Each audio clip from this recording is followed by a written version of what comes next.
A sloth, a donkey, and a curious human. Send a prompt and see what they're doing. One hits record with a question on his mind. Two brothers pick it up, see what they find. Corn takes his time, Herman's got the facts. Back and forth, they never hold back. My weird prompts, come on in, that's where we begin. My weird prompts, glad you're here. This episode was generated using artificial intelligence. Please verify facts. You know, Corn, this whole show runs on GPU compute, and we wouldn't be here without Modal. Seriously. And that's what powers all our text-to-speech. Everything you're hearing right now. They're an AI infrastructure platform. Developers use them to run GPU workloads in the cloud with zero infrastructure headaches. If you're building anything with AI, check them out. Modal.com. Alright, we are diving into a real hornet's nest today. Imagine a government that claims to represent 5 million people, but it only actually controls about 18% of the territory it puts on its maps. Meanwhile, its primary rival controls a tiny 2% sliver and spent the better part of the last 2 decades literally throwing members of the first group off rooftops. It is a total paradox of representation, and yet, as of March 29, 26, the diplomatic world is acting like there is a unified state, just waiting for a ribbon-cutting ceremony. Today's prompt from Daniel is about the fractured reality of Palestinian political representation. He is asking us to untangle the PLO from the PA, look at the Fatah-Hamas split, and figure out how anyone can claim to represent the whole when the whole is in a state of mid-air collision. It is a massive topic, Corn, and honestly, the timing couldn't be more relevant. We are seeing this recognition cascade happening in real time.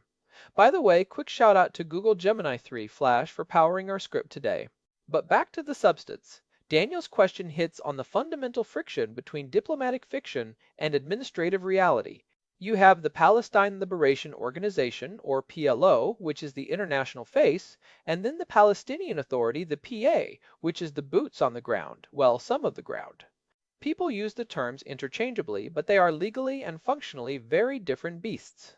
Right, and I think that's where most people get tripped up. They see a headline about Palestine joining a treaty or Palestine receiving an envoy, and they assume there's a singular office with a president of Palestine sign on the door who actually runs the place. But if you're in Ramallah versus being in Gaza City, the guy in charge is definitely not the same guy, and they probably want each other dead. So, Herman Poppleberry, break it down for us. What is the actual technical distinction between the PLO and the PA? Because if I'm a diplomat, who am I actually calling?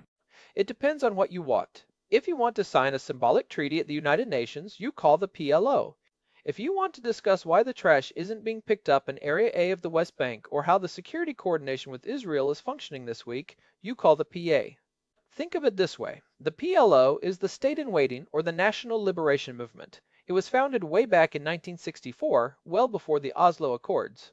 In 1974, the Arab League recognized it as the sole legitimate representative of the Palestinian people, and the UN followed suit soon after. It is the entity that holds the State of Palestine seat at the UN. So the PLO is the umbrella. It's the brand.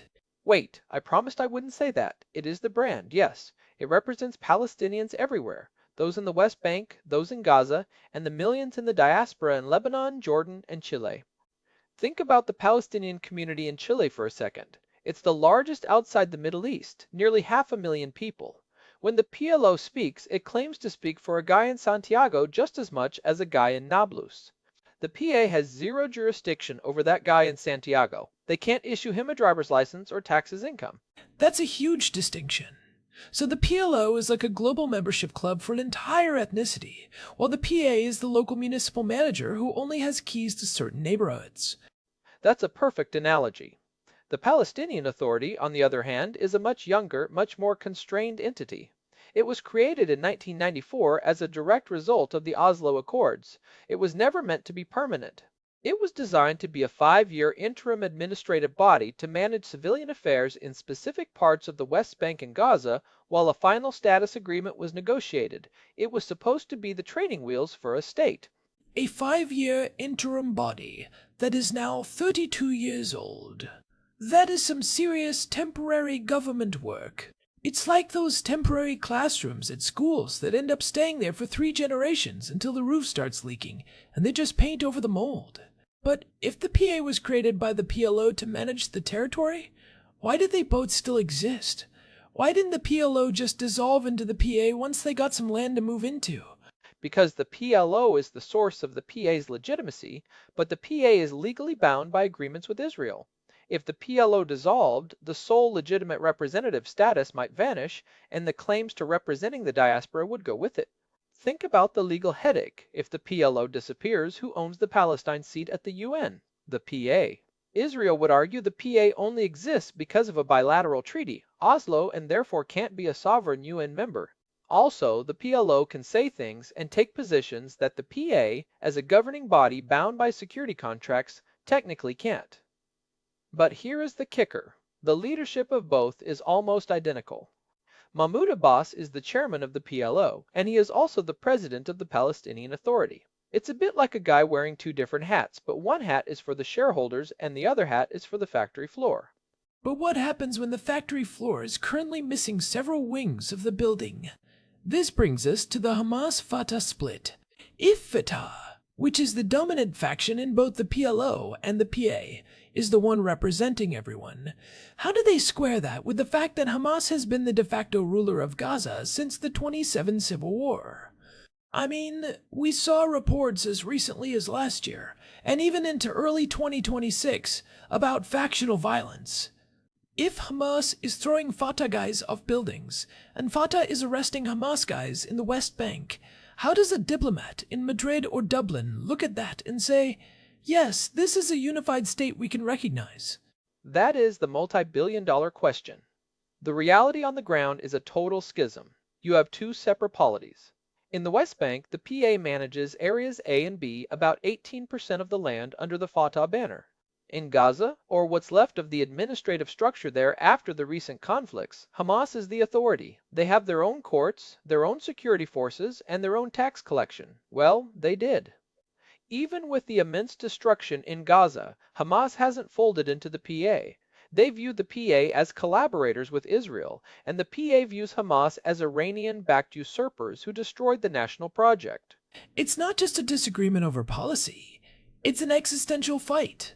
I remember reading about the Hebron incident in 2024, where the two factions basically had a street war, while the world was talking about revitalizing the PA. It seems like a massive leap of faith for the international community to recognize Palestine, when the two main groups representing that name are more interested in liquidating each other than in building a cohesive civil service. It is a massive leap, but from a diplomatic perspective, many countries argue that recognition is a tool to empower the moderates, the PLO-PA, against the radicals, like Hamas. The logic is, if we recognize the state of Palestine now, under the PLO's leadership, we are legally defining what the state is, which theoretically delegitimizes Hamas's claim to power. But that doesn't change the physical reality that Mahmoud Abbas cannot safely walk the streets of Gaza, and Hamas leaders are persona non grata in Ramallah. But wait, how does that work in practice? If Spain recognizes Palestine, and they send an ambassador, where does that ambassador go? Do they have to get a Gaza permit from Hamas to visit the other half of the country they just recognized? They don't. The ambassador sits in Ramallah. They talk to the PA officials. They essentially pretend Gaza is just a temporarily troubled province, even though it's been governed by a completely different set of laws and a different military force for nearly 20 years. It's a bit like recognizing a government in London, while the Midlands are run by a completely independent, hostile militia that London has no power to arrest or tax. You're recognizing the claim to the territory, not the control of it.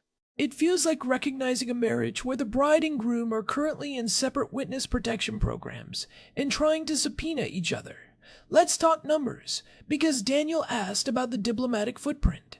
How many countries are we actually talking about here? Because the map seems to be changing fast in the last couple of years. As of this month, March 2026, we are at 146 UN member states that recognize the state of Palestine de jure. That is about 75% of the world. The recent surge came in 2024 and 2025. You had Spain, Ireland, Norway, and then a few others following suit. Before that, it was mostly the global south, the former Soviet bloc, and Arab nations.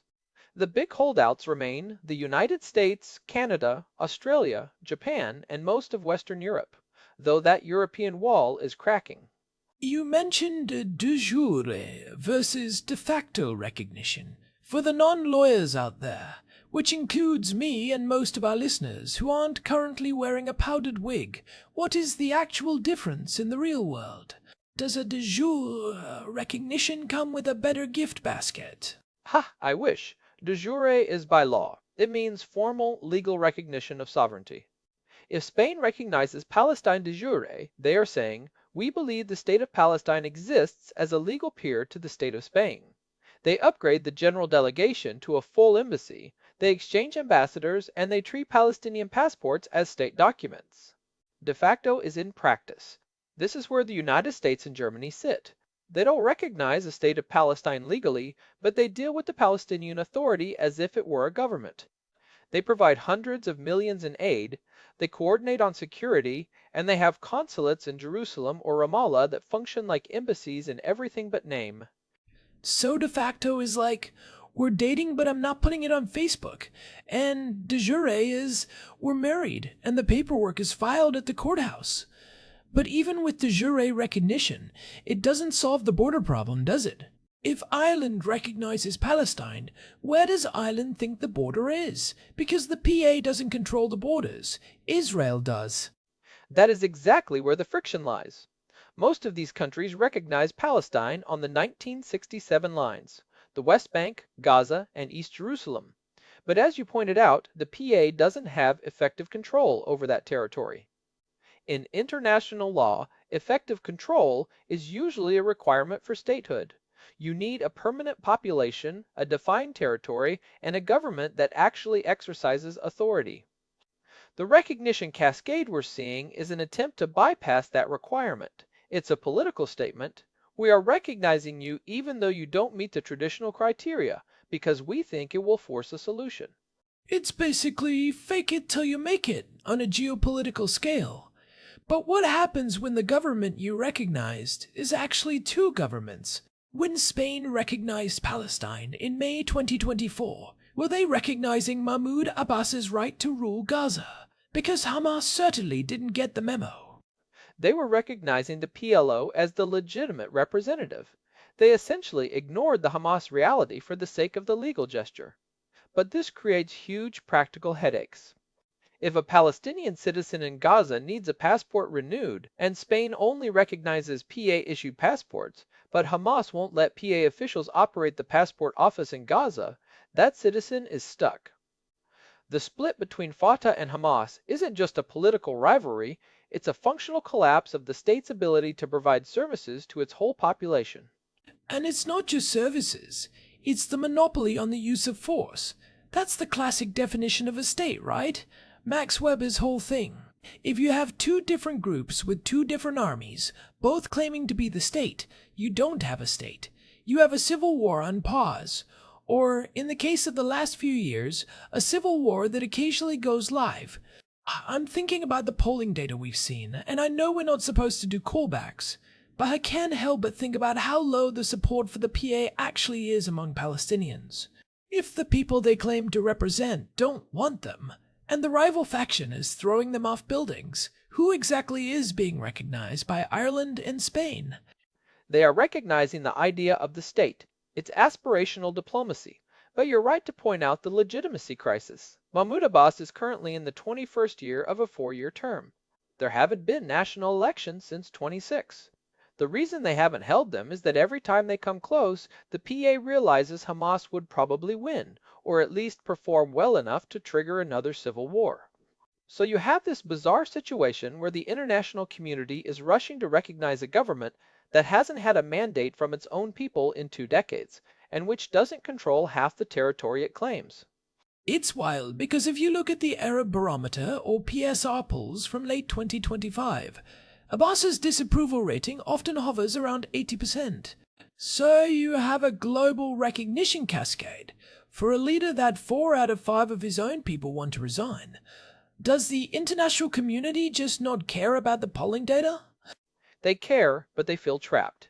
If they stop recognizing Abbas, who is left? Hamas? A chaotic vacuum of local warlords?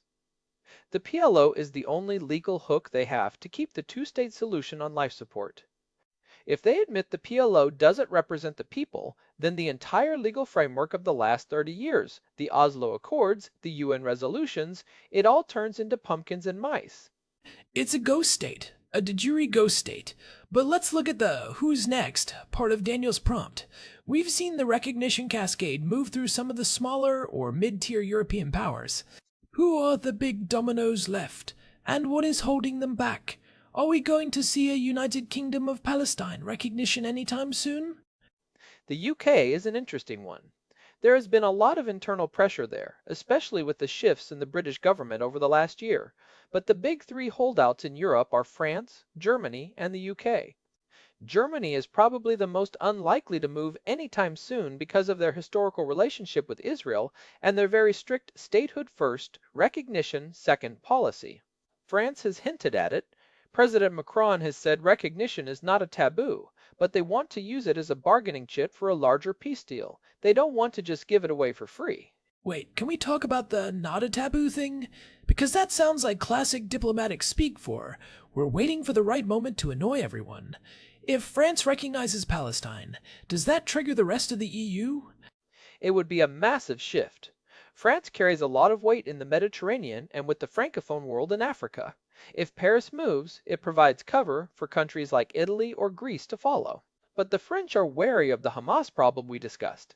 They don't want to recognize a state only to have it immediately fall into a full-blown civil war that they are then partially responsible for managing. It's the ultimate break glass in case of emergency card.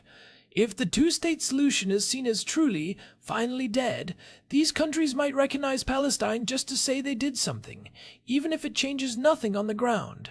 But what about the US? We're in 2026. The political landscape here is, well, it's intense. Is there any world where a US administration recognizes a Palestinian state that includes Hamas-controlled territory? Under the current geopolitical alignment, almost certainly not. The U.S. position has been consistent for decades. Recognition must be the result of direct negotiations between Israel and the Palestinians, not a shortcut. Plus, as long as Hamas is in the picture, the U.S. legal restrictions on funding anything associated with a terrorist organization make it nearly impossible to recognize a unified government that includes them. The U.S. is the gatekeeper because of the UN Security Council veto. Palestine can have 190 countries recognize them bilaterally, but they can't become a full UN member state without the Security Council's approval. So they're stuck in this permanent observer limbo. They have the seat, they have the flag, they can join some committees, but they aren't real boys in the eyes of the UN Charter yet. And that distinction matters for things like the International Criminal Court. By being recognized as a state by the ICC, they can bring cases against Israeli officials.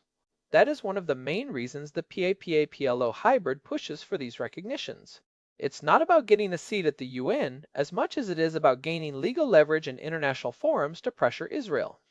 It's lawfare, as a substitute for traditional statecraft. Lawfare. I like that. It sounds like a very expensive video game. But okay, if I'm a listener trying to make sense of this, the takeaway is the PLO is the guy in the suit at the UN, the PA is the guy in the blazer trying to run the West Bank, and Hamas is the guy in the fatigues running Gaza and trying to kick the other two out. And various countries are choosing to recognize the suit guy, because he's the only one they can stand to be seen with in public. That is a very corn-style summary, but it's accurate. The tragedy is that the suit guy, the PLO, is increasingly seen as irrelevant by the people on the ground. If you're a young Palestinian in Jenin or Nablus, you don't care about a de jure recognition from Norway. You care about the fact that the PA security forces are seen as an extension of the Israeli occupation and that there are no jobs and no elections.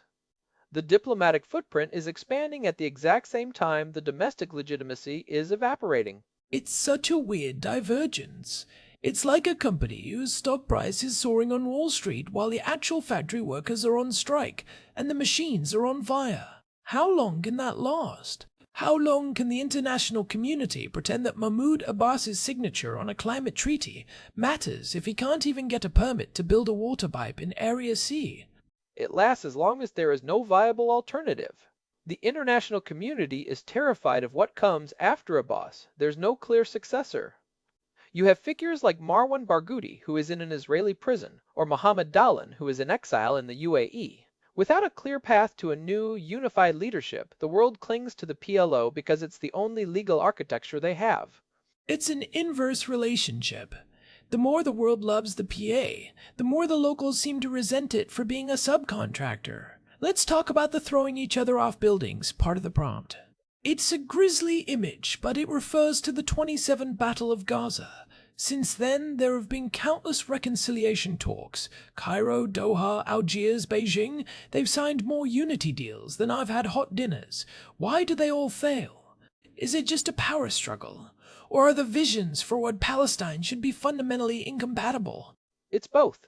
At the power level, it's a zero-sum game. Neither Fatah nor Hamas wants to give up their monopoly on force in their respective territories. If the PA moves back into Gaza, Hamas has to disarm. Hamas will never disarm. If Hamas joins the PLO, Fatah loses its sole representative status and the international funding that comes with it. But ideologically, it's a chasm. The PLO-EPA is officially committed to a two-state solution and secular nationalism. Hamas, at its core, is an Islamist movement that, despite some rhetorical shifts in 2017, still has a charter calling for the destruction of Israel. You can't put those two operating systems on the same hard drive. They will crash the system every time. So when Spain recognizes Palestine, they are essentially picking a side in a civil war that is currently in a stalemate. They are saying we recognize the Fatah version, but they have no plan for how the Fatah version actually regains control of the Gaza version. It feels like a very feel-good foreign policy that doesn't actually have a map for the do-good part. It's highly performative. And look, the proponents of recognition would say, we have to do something to keep the two-state solution alive. But if the state you are recognizing is a fractured entity with a defunct legislature and a split military, you aren't really recognizing a state. You are recognizing a claim. And Daniel's point about the diplomatic footprint is key. The footprint is huge, but the weight it carries is surprisingly light because the putative state can't fulfill the basic duties of a state, like preventing attacks from its territory or managing its own borders. What about the next list? We talked about the UK and France. What about the rest of the Commonwealth? Canada? Australia? They've historically been very close to the US position, but we've seen some shifts in their voting patterns at the UN lately. Australia is the one to watch. Their current government has moved much closer to the recognition as a path to peace camp. They've started referring to the territories as occupied Palestinian territories, again, which was a change in their diplomatic language. If Australia moves, it puts a lot of pressure on Canada and the UK. But again, the recognition from Canberra doesn't change the fact that the PA can't get a convoy into Gaza without Israeli permission. It's like everyone is arguing over what color to paint the house, but nobody has the keys to the front door, and the people currently living in the house are trying to set the curtains on fire. It's a mess. Let's look at the second-order effects of this recognition cascade.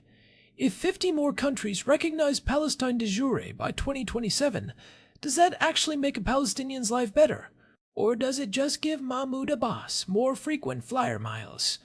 For the average person in Ramallah or Gaza, it changes almost nothing in the short term. It doesn't remove a single checkpoint. It doesn't stop the expansion of Israeli settlements in Area C. In fact, you could argue it makes things worse because it triggers a backlash from the Israeli government.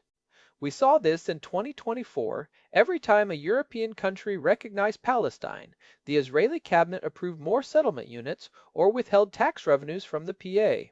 It's a tit for tat where the Palestinians on the ground pay the price for the symbolic victories of their leaders in Europe. So it's a high-stakes game of symbolic chicken. The Europeans think they're helping, the PA thinks they're winning a legal war, and the Israelis see it as a hostile act that justifies a harder line. And meanwhile, Hamas is sitting in the corner saying, see, diplomacy gets you nothing but more settlements. Join us and pick up a rocket. It's a perfect storm for radicalization. And that is the danger. If the diplomatic footprint doesn't translate into territorial reality, it breeds a massive sense of betrayal and cynicism. You've been told for 30 years that the state of Palestine is coming. You see your flag at the UN. You see the Spanish Prime Minister shaking hands with your president. but your life is still defined by a permit system and a wall. That gap between the putative state and the lived reality is where groups like Hamas or the Lion's Den find their recruits. It's the expectation gap. If you tell people they have a state, they expect to have the rights and security of a state. When they don't get it, they don't blame the UN. They blame the guy who promised it to them, or they blame the neighbor who they think is blocking it. So, Herman, let's talk practical takeaways. If you're a policymaker or just an informed citizen watching this, what should you be looking at? What are the actual KPIs of Palestinian representation that matter more than a recognition ceremony in Madrid? The number one metric is security convergence. Can the PA and the various factions in Gaza agree on a single unified security command? If they can't, there is no state. Period. You cannot have a state with two armies. The second metric is electoral legitimacy. Until there is a new mandate, a real vote that is seen as fair by the majority of Palestinians, the representation claim is just a legal fiction. And the third is fiscal independence. The PA is currently a ward of the international community. If the aid stops, the government collapses in 72 hours. A state that can't pay its own teachers without a wire transfer from Brussels or a tax transfer from Jerusalem isn't a sovereign state. So look at the bank account, the ballot box, and the gun rack. If those three things aren't unified, the recognition is just a participation trophy. I think that's a pretty sobering way to look at it. Daniel asked about the distinction between de jure and de facto again. Is there any example of a country that recognized Palestine de jure and then regretted it or walked it back? Walking it back is almost unheard of in diplomacy. It's like trying to unring a bell. There are cases where countries have downgraded their relations, but once you recognize a state's right to exist, taking it back is seen as an act of extreme hostility. That's why the US and Germany are so cautious. They know that once they do it, they lose all their leverage. It's the last card in the deck. But what about the fun facts side of this? I heard somewhere that the PLO actually has more diplomatic missions around the world than some actual undisputed countries. Is that true? It's absolutely true. The PLO has around 95 embassies and nearly a dozen other representative offices. To put that in perspective, a country like Iceland only has about 25 embassies. The state of Palestine has a larger diplomatic footprint than many small European or Pacific Island nations that have been sovereign for centuries. It's a massive bureaucratic machine that exists entirely to maintain this international presence, even while the domestic situation is in shambles. So it's the ultimate fake it till you make it on a geopolitical scale. But what happens if they make it and the two sides still hate each other? Does the UN just send in a very large therapist? Ha! If only. But that brings us back to the 2026 UN General Assembly coming up. Is there going to be a push for full membership again, and will the US actually use the veto, or will they abstain and let it happen? The US will almost certainly veto. The domestic political cost of allowing Palestine to become a full UN member without a deal with Israel is too high for any administration right now. But we might see a veto initiative where the General Assembly forces the US to explain its veto in front of the whole world. It's about isolating the US and Israel diplomatically. That is the real strategy behind the diplomatic footprint. It's not about building a state in Ramallah. It's about making it too expensive, politically, for the West to keep supporting the status quo. It's a siege, a diplomatic siege. They are trying to starve the opposition of international support. But as we discussed, a siege doesn't necessarily build anything new inside the walls. It just breaks down the old structures. I'm thinking about the revitalized PA that the US keeps talking about. Is that even possible? Can you revitalize an organization that hasn't had an election since the year I graduated high school? It's a very tall order. To revitalize it, you need new leadership, which means elections. But if you have elections, you risk a Hamas victory, which would devitalize the whole thing in the eyes of the West. It's a classic catch-22. The international community wants a democratic, legitimate Palestinian partner that is also willing to sign a peace deal and recognize Israel. Currently, those two things, democratic legitimacy and willingness to compromise, seem to be moving in opposite directions in Palestinian public opinion. And let's be honest, revitalizing usually means getting rid of the corruption. But the corruption is what keeps the PA together. It's the patronage system. If you take away the ability of the PA to hand out jobs and contracts to its loyalists, the whole Fatah structure might just dissolve.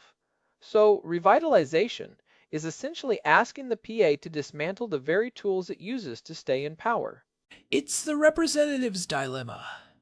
If you represent the people, and the people are angry and don't want to compromise, you can't be the partner the West wants. If you are the partner the West wants, you don't represent the people. So you end up with this putative state that only exists in the minds of diplomats and on the letterheads of NGOs. And that brings us back to Daniel's core question: how can any group claim to represent the whole? The answer is, they can't. Not right now.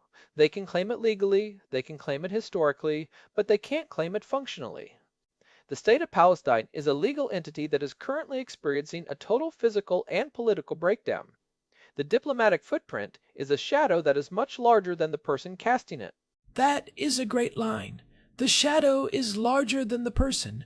I'm going to steal that for my next sloth party. But seriously, this has been a deep dive. We've got the PLO as the international brand, the PA as the administrative temporary body that's been around for 30 years, and the Hamas-Fatah split as the operating system crash that prevents anything from actually working. And meanwhile, the rest of the world is rushing to sign the guest book for a house that is currently on fire. It's a tragic situation, Corn. And I think for our listeners, the key is to look past the headlines of Country X recognizes Palestine and ask, does Country X have a plan for who collects the taxes in Gaza? Does Country X know who the chief of police will be in Hebron? If the answer is no, then the recognition is a gesture, not a policy. It's like giving someone a deed to a house that is currently occupied by two different families who are throwing rocks at each other. It's nice to have the paper, but you still can't move in. A gesture in a world that desperately needs a policy. Well, I think we've covered the weird prompt for today. Daniel, as always, thanks for sending us down a rabbit hole that is both technically fascinating and deeply depressing.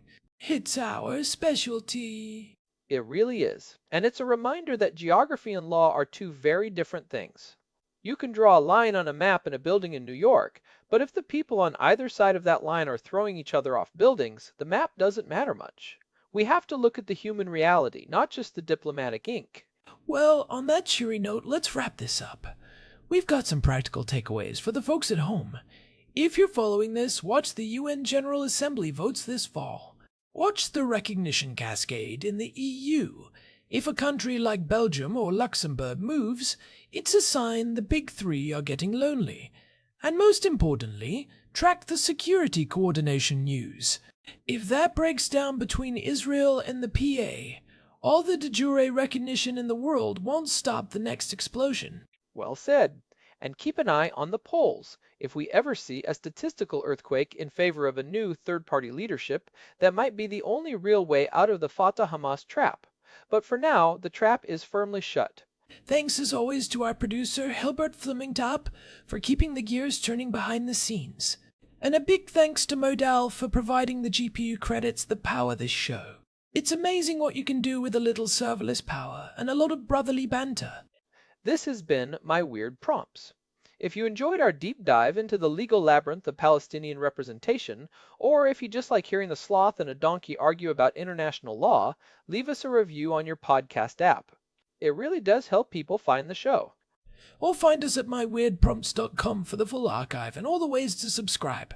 We're on Spotify, Apple, and wherever else you get your audio fix. We'll be back next time with another prompt from Daniel. Until then, keep it weird. And keep it legal. Or at least de facto legal.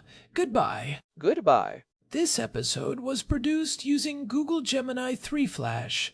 Text-to-speech by Chatterbox. Thanks for listening to our show, My Weird Prompts.